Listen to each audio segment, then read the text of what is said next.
Hey guys, if you have been following my channel, then chances are you like action RPG games with interesting build variety. Ghostlore is an Eastpunk action RPG where you fight monsters from Southeast Asian folklore. Ghostlore is launching early access on April 14. From what I can tell, it is made by only 2 devs, so it is a small indie game. It did capture my attention for a couple reasons. First, and maybe it is silly reason, but seeing and hearing combat made me instantly want to try it.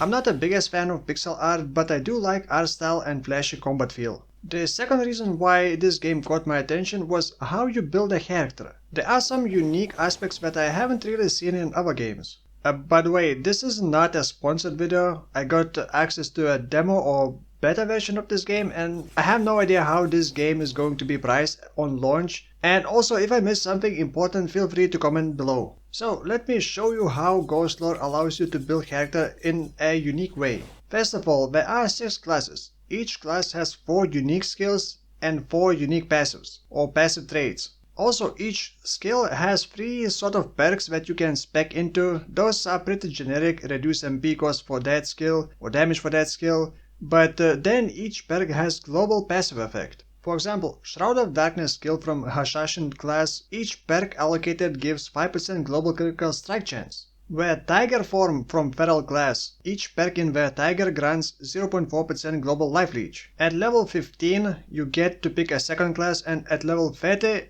third class. Then like I said, each class has 4 passive traits. For example, Feral class has trait which boosts absorption and attack speed based on surrounding enemies, or boosts the critical multiplier when you are below 25% HP, or damage reflection, or trait that converts 50% of damage taken into damage over time. So you can mix multiple classes to match what you want for your build. But that so far isn't really anything unique. The Tetris system, glyph system is pretty unique. At least I have not seen it in any other games. The closest to that would be Legion system from MapleStory. Glyphs are sort of like charms that provide passive bonuses like skill damage, life, etc. Then there are compound glyphs, which enables extra bonuses. They also come in all sorts of weird Tetris forms. For example, this Illo compound glyph, you see its Tetris form at the top right of its icon. When you put it in Glyph's inventory, you will get that critical multiplier or any other stats that it may provide, and then you need normal glyphs to be placed inside its formation. So you need Utala glyph to gain 4% critical strike chance, or Sona to get critical multiplier. They have 6 different bonuses, but you can only place 4 glyphs inside each formation. However, it seems they do stack as long as you have enough space and the right glyphs. This is also, by the way, how you gain more damage or life. I don't think that you gain life as you level up. You just unlock more slots for glyphs and then just put new glyphs with more damage or whatever else you want. And this is pretty cool and unique way of progressing character.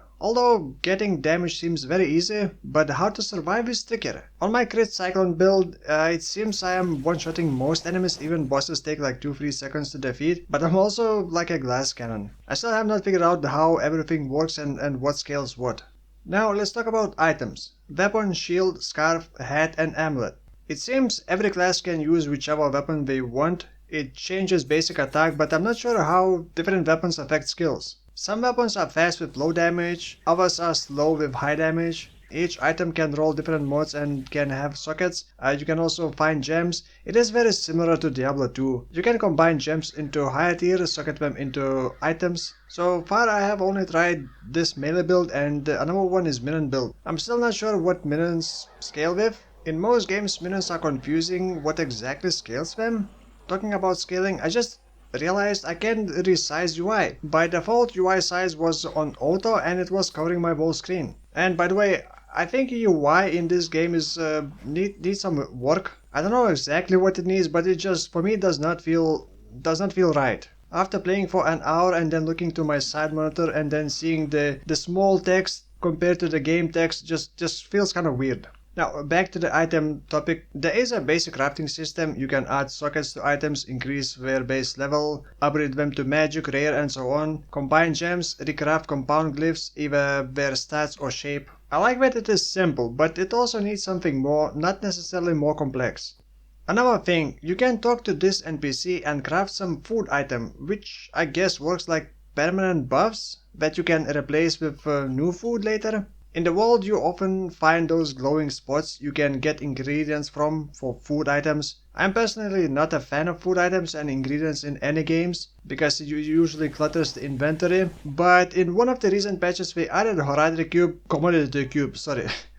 It is like a storage for flasks, food, ingredients, or anything else really. And lastly, what is the end game like? Story mode is couple hours, and after that you unlock Hellgate Island, which is basically go in, defeat certain enemies, move to next tier, repeat. It is an early access, like an actually early access. We do patch game frequently, I saw patches even on weekend, and we are looking for feedback about the game. Oh, there is also a co-op mode, but I'm not sure how it is supposed to work. You just select multiple of your saved characters and play on one keyboard and mouse or controller? And there are also mods, but I have never tried using Steam Workshops for mods, so I don't know anything about it. So that is pretty much all for now. Again, Ghostlore starting early access on April 13, and if it piqued your interest as well, go to Steam and put it in your wishlist so you do not forget. Thank you for watching, and I will see you in the next one.